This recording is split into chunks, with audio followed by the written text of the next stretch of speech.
शर्मनाक खेल के सारे किरदारों के चेहरे भी बेनकाब हो चुके हैं। वहाँ से हक और सच की गवाहियां सामने आ गई हैं जो हमारे वहमो गुमान में भी नहीं। किसी लाडले को लाने के लिए मुझे हटाना, झूठे मुकदमात में फंसाना और सजाएं दिलवाना जरूरी था, लेकिन पाकिस्तान को किस जुर्म की सजा दी? मेरे खिलाफ शर्मनाक खेल के सारे चेहरे बेनकाब हो चुके। कायद मुस्लिम लीग नून नवाज शरीफ का कहना है कि ऐसी गवाहियां सामने आईं जो हमारे वहमो गुमान में भी न थीं। मुझे हटाकर किसी लाडले को लाने के लिए पाकिस्तान को सजा क्यों दी गई?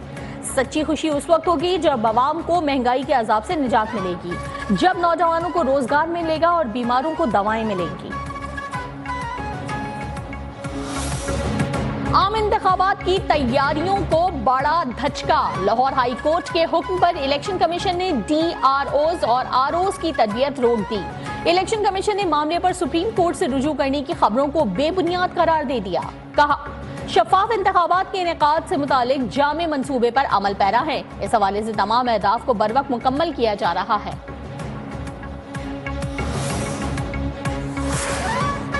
इलेक्शन के खिलाफ PTI की दरखास्तें इंतखाबात से फरार की साजिश है। सदर नून लीग शहबाज शरीफ का रद्द अमल। कहा, PTI हमेशा की तरह दोगली पॉलिसी पर कारबंद है।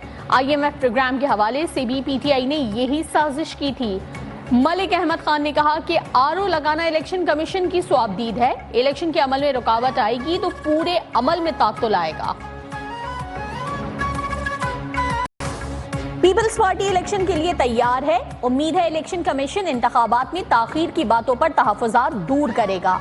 रहनुमा पीपल्स पार्टी फैसल करीम कुंडी की प्रेस कॉन्फ्रेंस। पूछा, खुद को बड़ी पार्टी कहलवाने वाली पार्टी इलेक्शन से क्यों भाग रही है? नून लीग भी ड्राइंग रूम की सियासत कर रही है। एक लाडला भुगत चुके, अब मजीद किसी लाडले की गुंजाइश नहीं।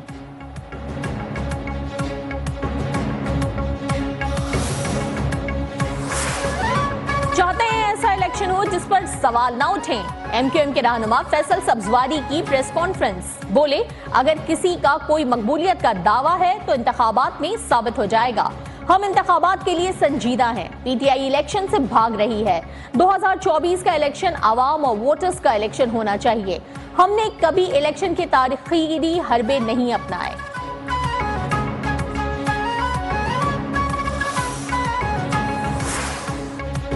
साबिक जज शौकत सिद्दीकी की बरतरफी के खिलाफ केस में सुप्रीम कोर्ट की फैज हमीद और दीगर को आज तक फरीक बनाने की मोहलत।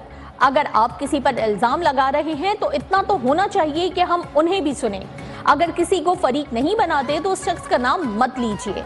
बराह रास्त समात में चीफ जस्टिस काजी फाइज ईसा का वकील हामिद खान से मुकालमा। कहा, तबाही ये है कि हम शख्सियात को नहीं, इदारे को बुरा कहते हैं। प्रैक्टिस एंड प्रोसीजर कानून बन चुका। मुल्क में जमहूरियत आ रही है तो अदलिया में भी जमहूरियत आ रही है। केस की समाअत आज फिर होगी।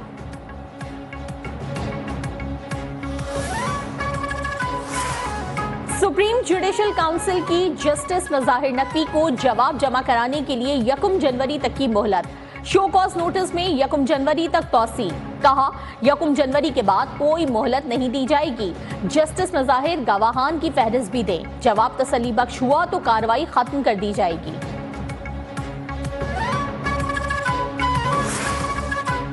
मुजरिम शाहनवाज अमीर अहलिया सारा इनाम के बेरहमाना कत्ल का मुर्तकिब करार। डिस्ट्रिक्ट एंड सेशन कोर्ट ने सजाए मौत सुना दी। 10 लाख रुपए जुर्माना भी आयद। मुजरिम की वालदा समीना शाह अदम सबूत की बिना पर बरी। सारा इनाम को गुज़िश्ता साल 23 सितंबर की रात कत्ल किया गया था। तहरीरी फैसले के मुताबिक शाहनवाज अमीर ने सारा इनाम को सर पर वजनी डंबल की बार बार बेरहम ज़रबात लगाकर कत्ल किया। मुजरिम अदालत की जानिब से किसी भी रहम का मुस्तहिक। गैर कानूनी अफगान बाशिंदों की वापसी का सिलसिला जारी। मजीद 2376 अफगान शहरी वतन वापस लौट गए। 114 गाड़ियों में 235 खानदानों को अफगानिस्तान रवाना किया गया। अब तक पाकिस्तान छोड़ने वाले गैर कानूनी अफगान बाशिंदों की तादाद 4,31,664 हो गई। अफगान बाशिंदे अपने वतन वापस जा चुके हैं। हुकूमत पाकिस्तान के ऐलान से कबल भी गैर कानूनी अफगान बाशिंदों की कसीर तादाद गिरफ्तारी के डर से पाकिस्तान से वापस जाती रही है।